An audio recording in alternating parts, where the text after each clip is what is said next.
Welcome to the Nasboys podcast. Now, did you know that in her first NASCAR Xfinity Series start, Haley Deegan records an impressive P13 finish at Las Vegas Motor Speedway? The result is the best debut by a female Xfinity driver ever, and the second best series debut by any female driver in any of the top tier series. So, anyways, guys, welcome to the Nasboys podcast. I'm your host, Mike, aka Mike Fod Fan 101, with my good friends and co-hosts, Christian, aka Savage NASCAR. What it do, Nasboys crew? All right. So now let's get down to talking about this weekend's races over at Las Vegas. Pretty wild weekend. Yeah. We're going to kick it off with the Xfinity race. What did you think of it? Xfinity race. Well, I will say I actually got every pick right this weekend for the first time in a while. I had Barry winning at Las Vegas in the Xfinity Series, and I had Logano win the Cup. We'll get to the Cup a little bit later. Xfinity race, pretty solid. There was a lot of different changes and twists in this one. AJ was in the lead with about like 30 laps to go, and he ended up losing though, falling back. But yeah, it was an okay race. I'm not a huge fan, and you notice I'm not really a huge fan of Las Vegas Motor Speedway, but yeah, I think that Barry is someone that could contend for the championship race. I mean, junior motorsports in general is just so strong this year. So yeah, it'd be really cool to see Barry win. I mean, he's from Tennessee and drives the 8 car, so why not? But overall, very impressive performance by him in this race. And there was another thing I was going to say. He did not lead the most laps. There was no Gregson. I thought Gregson was going to lead most of the race and win it, but he was always in contention, but he just didn't seem to have the fastest car at the very end of the race. Maybe he used his stuff up. Yeah, I didn't really get a chance to watch this race. I heard Josh Berry won. Good for him. He's going to the Final Four. Can't say I'm surprised. All the JRM cars, not so much Mayer, but all the other ones have looked really strong this year to go to the championship. So I'm not really surprised. I think he'll do well. I don't know if he'll win it, but I think he will do very well in the final race. So now let's take a look at what you guys had to say. 38% said great, 63 said good, 0% said message okay, and none of you said bad. Let's see. We got Dalton.Malak says good racing, some chaotic restarts. Overall, I'd say a 9 out of 10. Diego _Sousa _15 says good racing, bad tires. Interesting. Yeah, Henry stuff going on. Yeah. Henry 24257 says good racing and Barry wins 8 out of 10. Driver of the day, Josh Berry. I can agree with that. He won the race. Yeah. Well, he did lead 65 laps, which was the second most of the day, but I'm gonna have to give it to Noah. He's our fourth. He's pretty much up front. Most race he gained 53 points. So I mean, I would give it to him. And Justin Allgaier, he basically was running second there towards the end, but he ended up hitting the wall. He fallen to third. But Gregson made a little bit of a late charge, just couldn't really get there though. But I mean, I would still give it to Gregson anyways, even though Barry. Yeah, that's not a bad pick at all.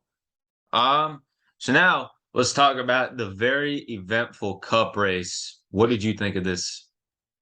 Honestly, this was probably the most entertaining Las Vegas race I have seen in years. I mean, usually every time we go to Las Vegas, I'm like, oh, this is going to be a snooze fest, or just like not going to be that interesting. But I mean, first off, I will say it was really crazy that you picked my favorite driver, Ross Chastain, to win the race. I picked your favorite driver, Joey Logano, to win the race, and both of them were battling for the win.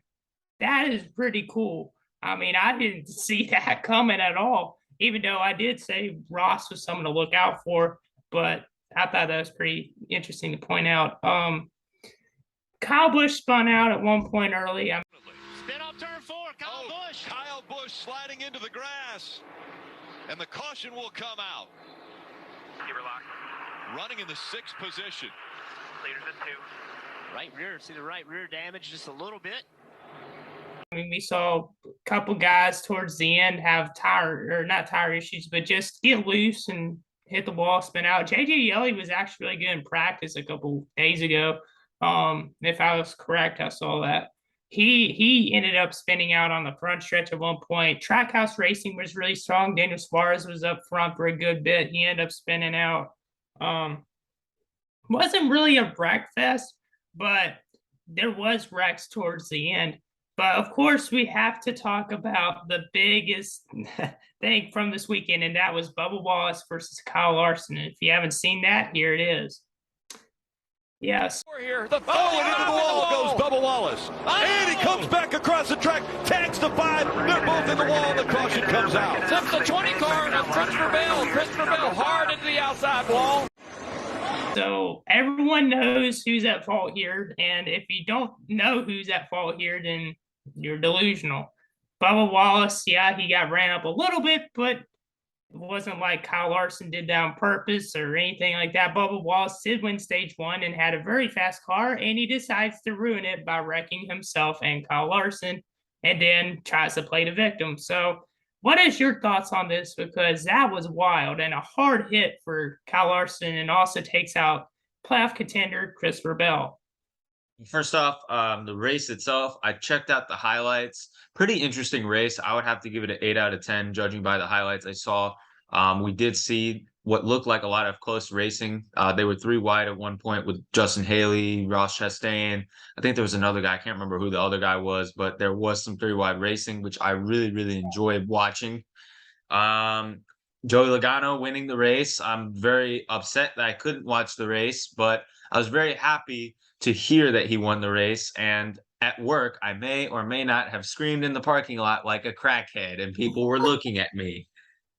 Yes, and you know what? I don't care. I'm passionate about the sport of NASCAR, and I'm proud of it.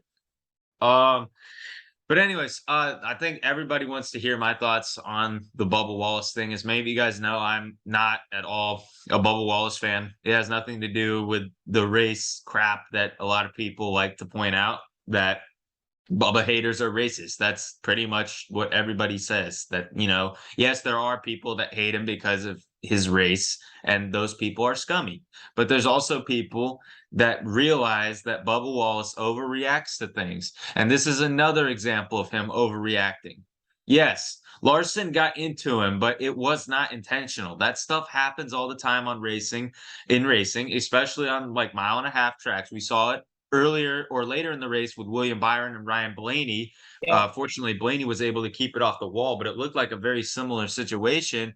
And you didn't see Ryan Blaney trying to turn down on William Byron and try to get him out of the race. Bubba Wallace clearly, I don't know if it was because of his steering, but I'm going to go with the common fact that he just was going for retaliation. He clearly went into Kyle Larson, turned Kyle Larson into the wall, which is a very dangerous move because, first of all, these rear panels are not stable. NASCAR's working on it, yes, but for the meantime, they are not stable. Imagine if Kyle Larson gets a concussion and he's out for the season, and he's out for some races next season, and that will be harder for him to go back and try to get another championship. But Bubba Wallace was absolutely ridiculous. He had no right to act like that with retaliation, and especially getting out of his car when, in my opinion, he shouldn't have. He should have waited for the safety team, and he should have tried to talk to Larson like a man instead of attacking him like that, because it was your fault. You already got the retaliation on him. Go talk to him like, what was that? Don't go for the retaliation and then try to fight him. And Larson didn't even want to fight because he's a decent guy. Larson, he should have defended himself, in my opinion, because of it. Me personally, I would have clocked Bubba Wallace. I wouldn't have let him push me around like that, me personally. Same. But yeah, I mean, it was just a bad look for Bubba Wallace. It was a bad look for his sponsors. And I hope Bubba Wallace gets a penalty, and Kurt Busch has to do his job of trying to teach Bubba Wallace, this is not right, man. You gotta stop. Because Kurt Busch, we all know this, he was a hothead. He can fix Bubba Wallace. That's why Kurt Busch is on this team. So I don't know. Kurt Busch also stepping away. We'll talk about that probably later, but overall, very disappointing situation, and I'm completely on Larson's side. Yeah, I mean, I agree with most of what you said. And I mean, yeah, if you see the onboard views too, it didn't look like Larson hit him that hard. But yeah, I mean, turn 4 at Las Vegas is very similar to a corner at Rockingham where the wall kind of comes out and bites you.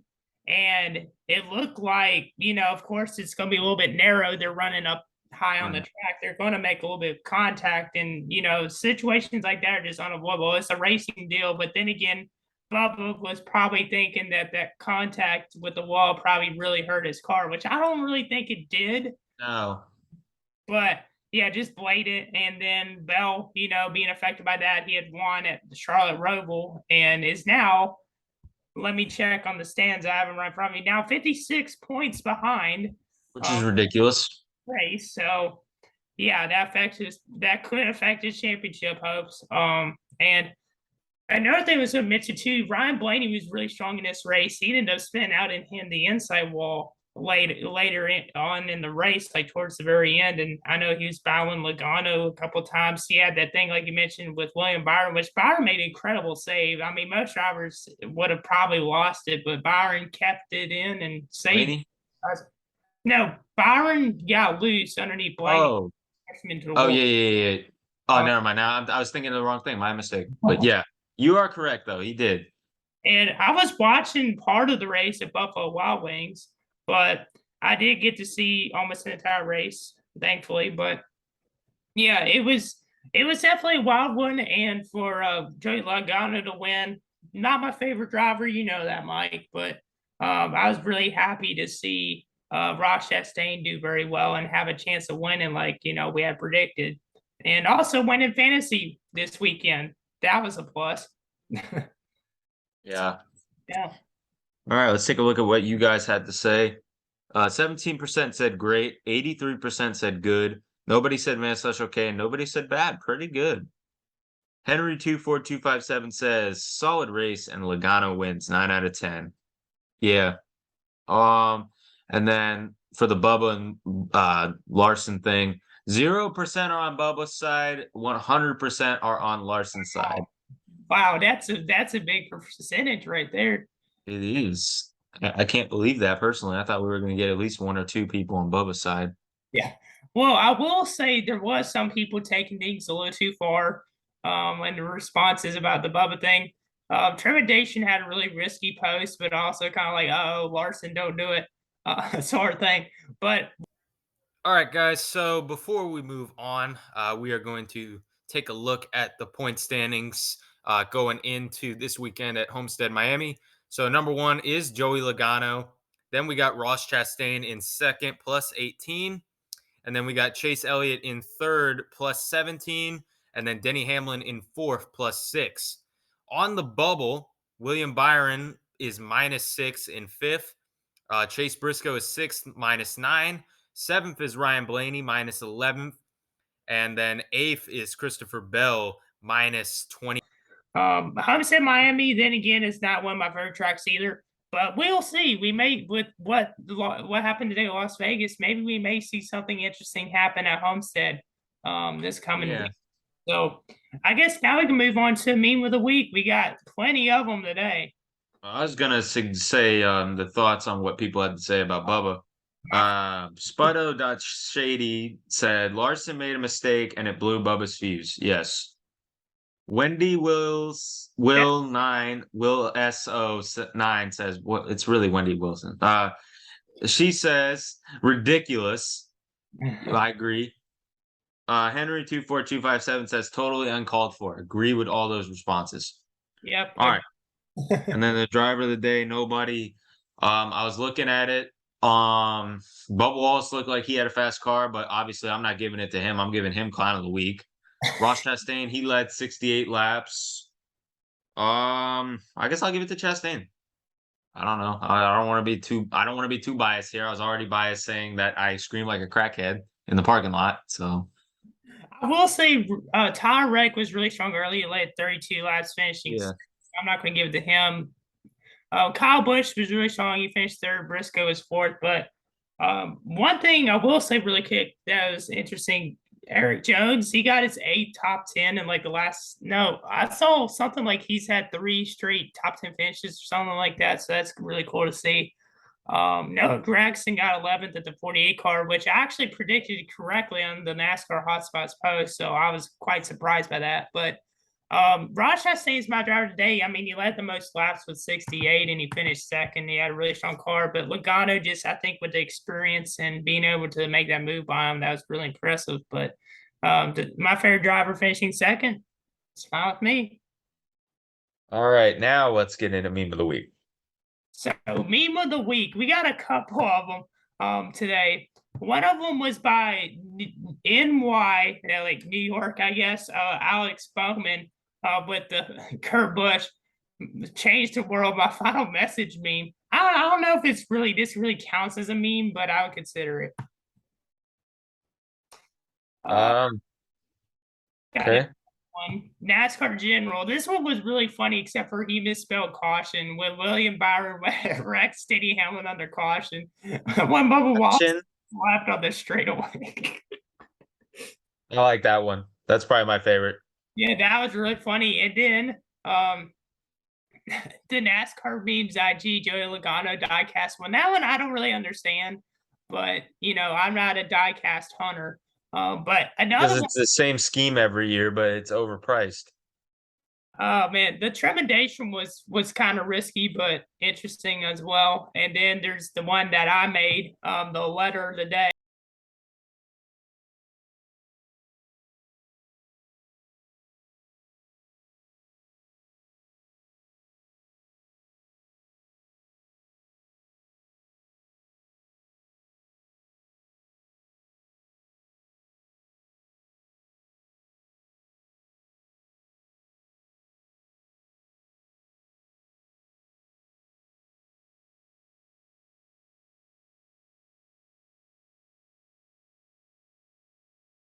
NASCAR General's meme was probably the funniest one.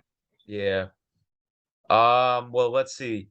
We got a few minutes left on this meeting. Really quickly, I just want to say that I feel bad that Kurt Busch is retiring, or technically retiring. It's stepping away from full time, but I consider that kind of retirement. But it's not surprising. I figured he would retire, but I'm just very disappointed with the way that it happened. It's like he didn't deserve to get taken out with a concussion. He deserved to have a farewell season like a lot of the other people that he's raced with in the past. And it's just a very unfortunate way to go out and very unfortunate situation. And Reddick is going to take over his car, which is not surprising at all. So, yeah, that's really what I got to say about it. Yeah, I mean, I wasn't really surprised by Kurt Busch retiring for full time because he has been in NASCAR for so long, and he has been in NASCAR so long. I mean, with him being the last full time driver to race with Dale Earnhardt in the Cup Series. That's another fact. He's been in the sport since like 2001 was when he started racing part time in the 97. So and then full time season was the first full time season his rookie year was in 2002. But yeah, it's going to be different not seeing him on the track for sure. But of course you have to put health over risking it, and with his concussions, I feel like that's the smart thing to do. Just it is a little sad, that's for sure. But right. Another topic before we get to our predictions for Homestead, Rockinham's getting repaved. Isn't that cool, Mike? Yes, that's very cool. But yeah, I knew. Sorry, go ahead. I was gonna get into the picks, but if you have more to say, go ahead. Sorry. Yeah. For those that don't know, there's a little bit of lag sometimes on our recordings. But Rockingham, I knew that they were going to repave it, but I didn't know when they were going to announce it. I didn't know when they're going to start doing it. But yeah, I was very happy to hear the news, and I'd been there on Sunday I was there Sunday for the Drift Series event last Sunday, and it was really fun. And I'm looking forward to seeing the future of the track. Hopefully, it's all positives, and we'll start seeing some more racing going on at the track. So, looking forward to it. But now let's go ahead and get into our picks for the Homestead race. I'm gonna go for the truck race. I'm gonna say Christian Eckes. That's who I had. I'm gonna go Ben Rhodes. Xfinity Series. I'm gonna go ahead and say AJ Allmendinger. At Homestead. I want to say Brandon Jones wins. Why not? I'm going to be a little risky for the Xfinity this weekend. And for the Cup, this might be subject to change, but I'm pretty sure this is who I picked. William Byron. I think I picked Larson or Blaney to win this one. I may be wrong. I'd have to go back and look. So if I'm wrong, correct me. But I either have Blaney or Larson win when we did our playoff predictions earlier on. All right. And so with that, that will conclude this week's episode. Thank you guys so much for watching. Comment, like, subscribe. Make sure you guys follow our socials. Follow the NASCAR Onboards account. At the time of the recording, we're about 20 followers away from 10K. That's absolutely insane. Thank you guys so much for watching. See you guys. Peace. Peace. Calling out, you want me calling out. You wanting what I think, all these women lie.